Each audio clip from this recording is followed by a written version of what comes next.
કરશે. The following two strategies are follow for running the system.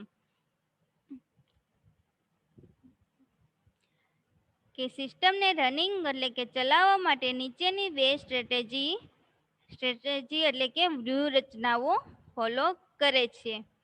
First છે પેરાલલ run અને second pilot run. એમાં first જોઈએ પેરાલલ run. In such a rub for a certain defined period, both the system, i.e. computerized and manual, are executed in parallel.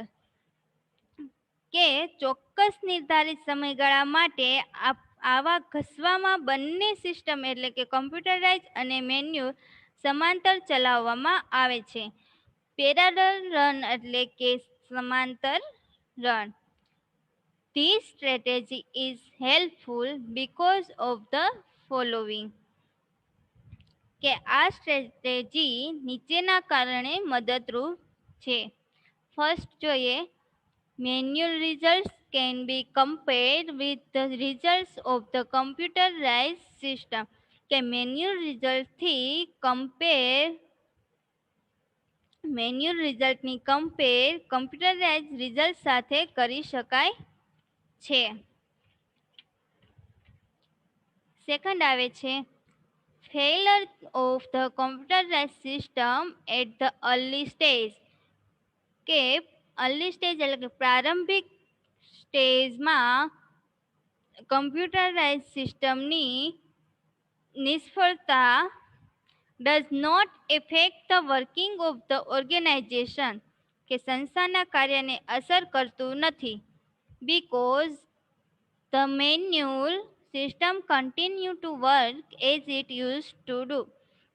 કે manual system કામ કરવાનું ચાલુ રાખે છે જેમ કે તે કરતી હતી.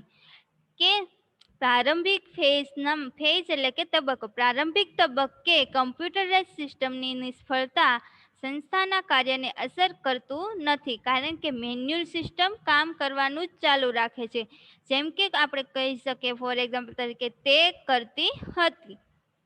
નેક્સ્ટ આવે છે second strategy pilot run. In this type of run,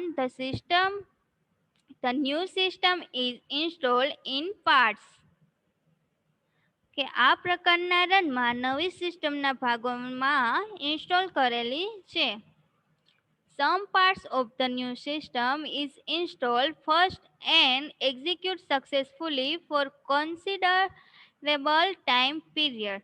કે નવી સિસ્ટમના કેટલાક ભાગ ફર્સ્ટ ઇન્સ્ટોલ થયેલ છે અને નોંધપાત્ર સમયગાળા માટે સફળતાપૂર્વક ચલાવવામાં આવે છે.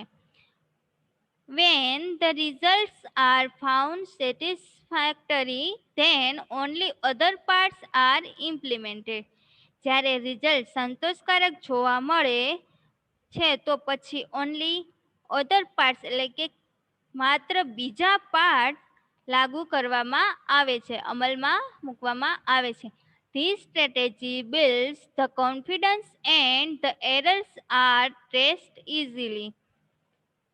કે આ સ્ટ્રેટેજી એટલે કે વ્યૂહરચના, આ વ્યૂહરચના કોન્ફિડન્સ બનાવે છે અને ભૂલો એટલે કે એરર સરળતાથી શોધી શકાય છે.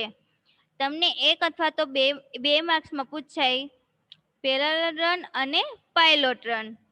બંનેમાંથી એક 2 માર્ક્સમાં પૂછાય અથવા તો 1 માર્ક્સમાં એમની ડેફિનેશન પૂછાઈ શકે છે અથવા તો આખો પાર્ટ ઇમ્પ્લિમેન્ટેશનનો 5 માર્ક્સ અથવા તો 3 માર્ક્સમાં પૂછાઈ શકે છે.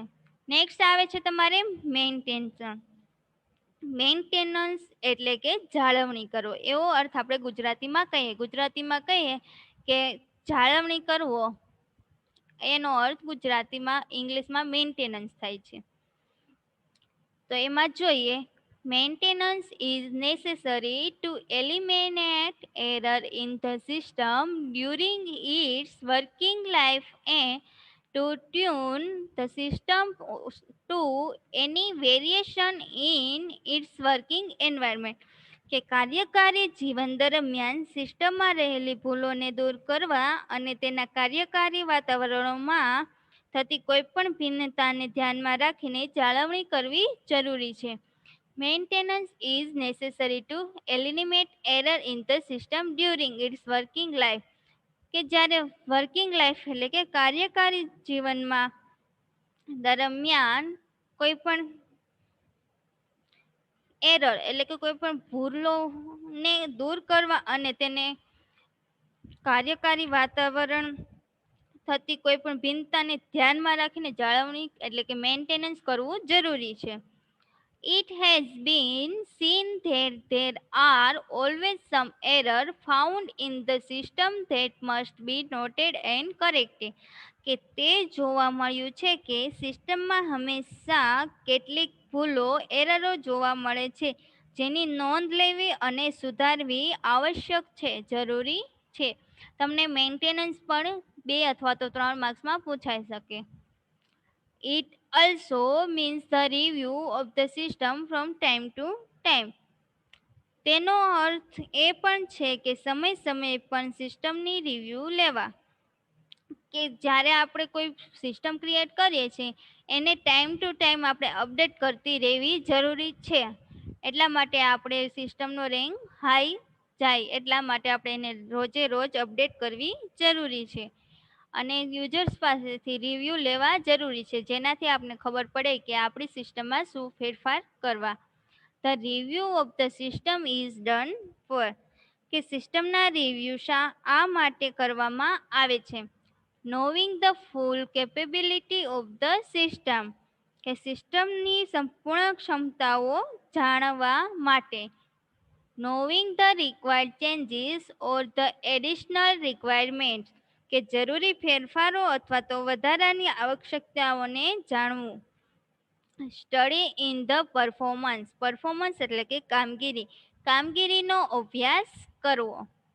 If major change to a system is needed, a new project may have to be set up to carry out the change.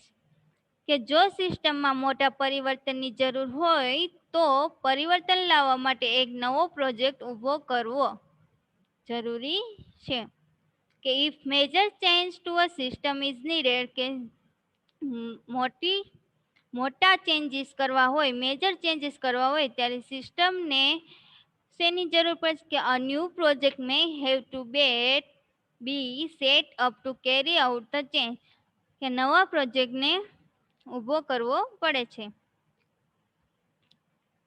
The new project will then proceed through all the above life cycle phases. કે ત્યારબાદ નવો project ઉપરયુક્ત તમામ life cycle ફેઝીસમાં આગળ process કરશે. કે આપણે આગળ phases જોયા એના બધા system study, feasibility study, system analysis, system design, coding, testing, implementation અને મેન્ટેનન્સ એ લાઈફ સાયકલના ફેઝીસ છે. જે નવો પ્રોજેક્ટ ક્રિએટ કરીએ એને ઉપરની તમામ ફેજીસમાંથી પ્રોસેસ થઈને આવવું પડે છે. Mostly several models are combined into some sort of hybrid methodology. કે મોટે ભાગે કેટલાક મોડલોને અમુક પ્રકારની હાઇબ્રિડ મેથોડોલોજી એટલે કે વર્ણસંકર પદ્ધતિમાં જોડાવવામાં આવે છે. Documentation is important regardless of the system of model chosen for any application. કે કોઈ પણ એપ્લિકેશન માટે પસંદ કરેલ મોડલના પ્રકારને ધ્યાનમાં લીધા વિના ડોક્યુમેન્ટેશન ઇમ્પોર્ટન્ટ છે. ડોક્યુમેન્ટેશન ઇઝ ઇમ્પોર્ટન્ટ એટલે કે ડોક્યુમેન્ટેશન ઇમ્પોર્ટન્ટ એટલે કે મહત્વપૂર્ણ છે regardless of the type of model choose for any application. કે ટાઈપ્સ ઓફ મોડલ એની એપ્લિકેશનને પસંદ કર્યા વગર કોઈ પણ એપ્લિકેશનને પસંદ કર્યા વગર એના મોડલ માટે ઇમ્પોર્ટન્ટ છે.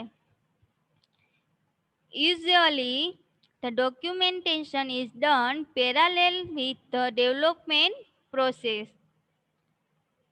કે સામાન્ય રીતે ડોક્યુમેન્ટેશન ડેવલપમેન્ટ પ્રોસેસ સાથે પેરાલેલ એટલે કે સમાંતર કરવામાં આવે છે. ડોક્યુમેન્ટેશન ક્યારે ડન થાય જ્યારે parallel with the development process કે સમાંતર કરવામાં આવે ડેવલપમેન્ટ પ્રોસેસ સાથે. Some method work better for specific types of project, but in the final analysis, the most important factor for the success of a project may be how closely a particular plan was followed. કે અમુક method વિશિષ્ટ પ્રકારના project માટે વધુ સારી રીતે કાર્ય કરે છે, પરંતુ જ્યારે ફાઇનલ એનાલિસિસમાં કોઈ પણ પ્રોજેક્ટની સફળતા માટેનો સૌથી ઇમ્પોર્ટન્ટ ફેક્ટર એટલે કે મહત્વપૂર્ણ પરિબળ ચોક્કસ યોજનાને એટલે કે પર્ટિક્યુલર પ્લાનને કેટલીક નજીકથી અનુસરવામાં આવે છે તેને ફોલો કરે છે.